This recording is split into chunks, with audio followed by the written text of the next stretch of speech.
Queridos hermanos, una vez más vamos a leer el capítulo 9 de los Hechos de los Apóstoles. Y esta vez vamos a volver a leer desde el versículo 32 hasta el versículo 35. Aconteció que Pedro, visitando a todos, vino también a los santos que habitaban en Lida, y halló allí a uno que se llamaba Eneas, que hacía 8 años que estaba en cama, pues era paralítico.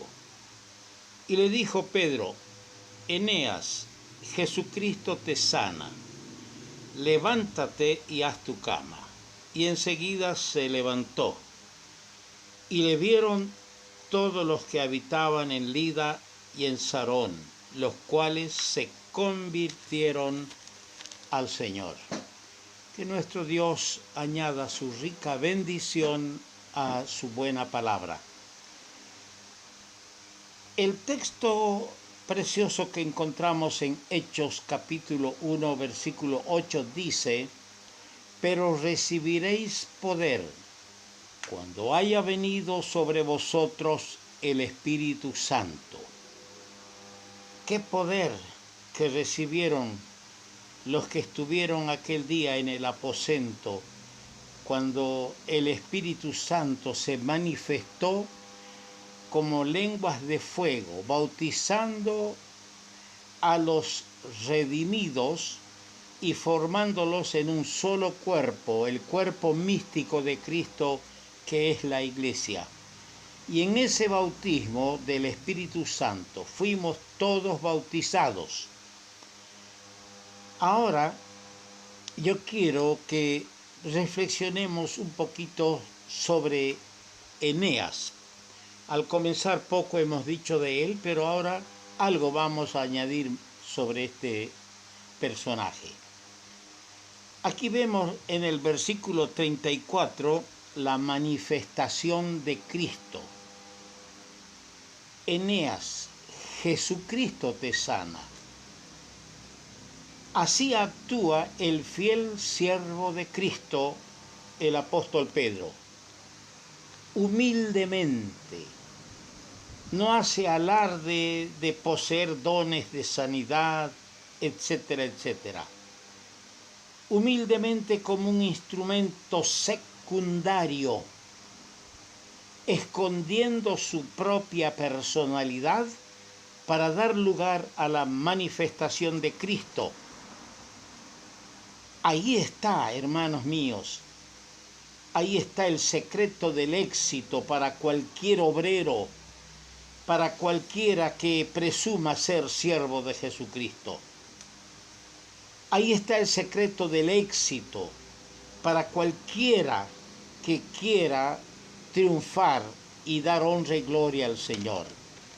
Tal actitud revela un absoluto vaciamiento de sí. Pedro se ha despojado de sí, se ha vaciado totalmente, se ha llenado del Señor Jesucristo. Completa dependencia de Cristo se descubre en esta actuación del apóstol Pedro.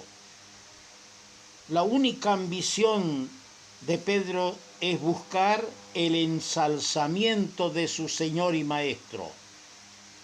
Y aquí se descubre también una íntima comunión con Él.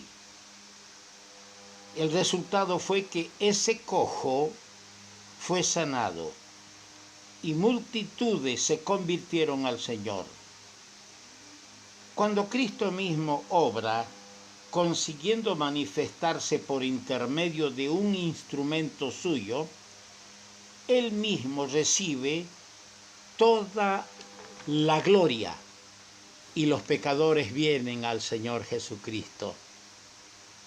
Deberíamos orar y decir: ayúdanos, Señor, para que seamos tales siervos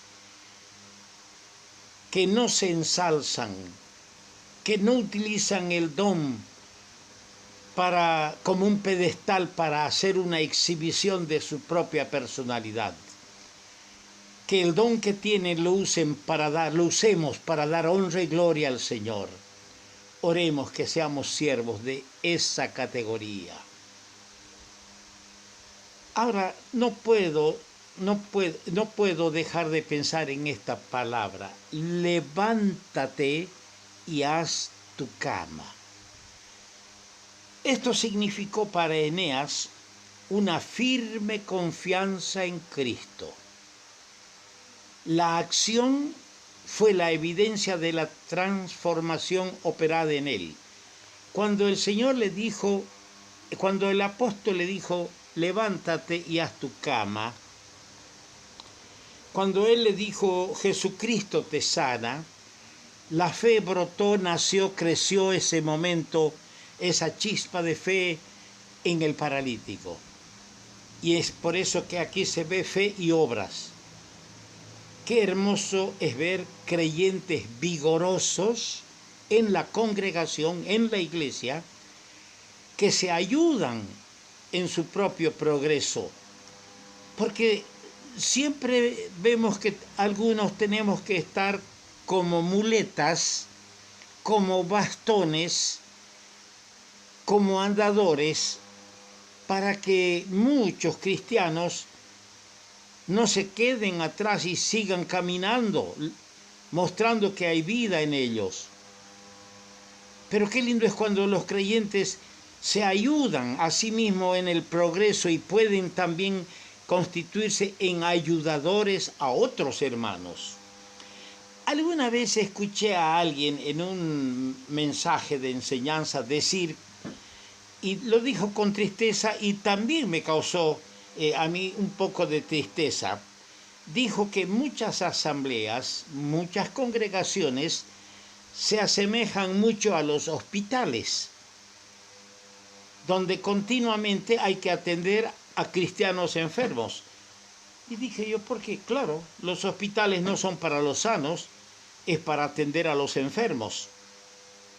Y él dijo que muchas iglesias parecen hospitales. Hay más enfermos que sanos entre los creyentes. Yo pienso, queridos hermanos, que deberíamos antes asemejarnos a nosotros a una fábrica en funcionamiento, donde cada obrero ocupa su sitio de trabajo, donde cada uno es activo en su tarea señalada. ¿O deberíamos asemejarnos a un ejército pujante de valientes soldados que acometen con tesón los baluartes satánicos, con Cristo a la cabeza por capitán? Así debería ser la iglesia. Así se verá si los fieles, los redimidos, se mantienen vigorosos en la fe y separados de toda influencia adversa que amenaza destruir su espiritualidad. No puedo sustraerme en volver a leer el versículo 40. Entonces, sacando a todos, Pedro se puso de rodillas y oró. Y volviéndose al cuerpo, dijo, Tabita, levántate. Y ella abrió los ojos y al ver a Pedro se incorporó. Se trata de Dorcas. Tabita, levántate. Otra vez la palabra levántate. Vimos nosotros en el caso de Eneas la manifestación de Cristo. Pero aquí se pone otro pensamiento de manifiesto, la imitación a Cristo. El apóstol Pablo emplea las mismas palabras, menos una letra. Fíjense, comparen lo que dice en Marcos 5:41 con lo que dice acá. Menos una letra, emplea las mismas palabras que el Señor pronunció para resucitar a la hija de Jairo. Todo su proceder se asemeja mucho al de Cristo en el mismo caso. Así Pedro quiso seguir muy de cerca el método de su Señor. Esto nos abre a un pensamiento, queridos hermanos. La iglesia se ha dado, en los últimos años en crear sus propios métodos de evangelizar. Ha creado sus propios métodos de hacer discípulos. Ha creado sus métodos para trabajar entre los jóvenes. Ha creado sus métodos a través de las técnicas modernas de cómo atraer a los jóvenes. Pero Pedro quiso seguir muy de cerca, más bien el método de su Señor y Maestro. Y aquí lo pone en práctica en el único caso de resurrección en que Pedro intervino. Su actitud servía para recordar a todos, para recordarme a mí, para recordarte a ti, querido hermano, acerca de Cristo y mostrarles que a pesar de que el Señor está ausente de esta tierra, está en el cielo a la diestra del Padre, a pesar de todo ello, el Señor puede efectuar sus obras por intermedio de sus siervos fieles que siguen su método. Hay dos casos de resurrección en los Hechos de los Apóstoles. Uno por Pedro el apóstol de la circuncisión y otro por Pablo el apóstol de los gentiles. Desde entonces, escuche bien, esta señal de resucitar no fue repetida.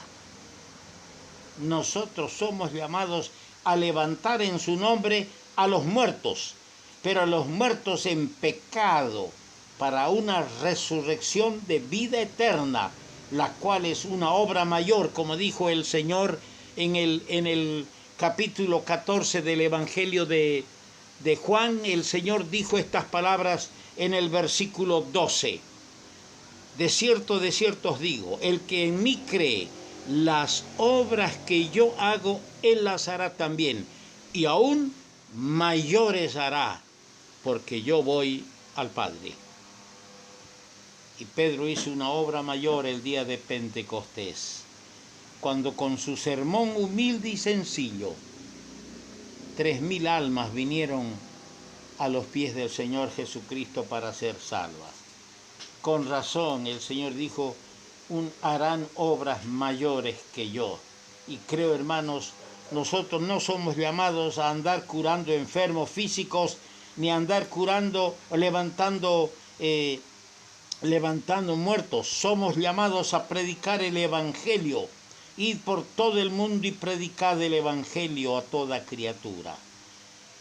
Que levantemos a través de un mensaje genuino, puro, verdadero, con verdadera pasión por los perdidos.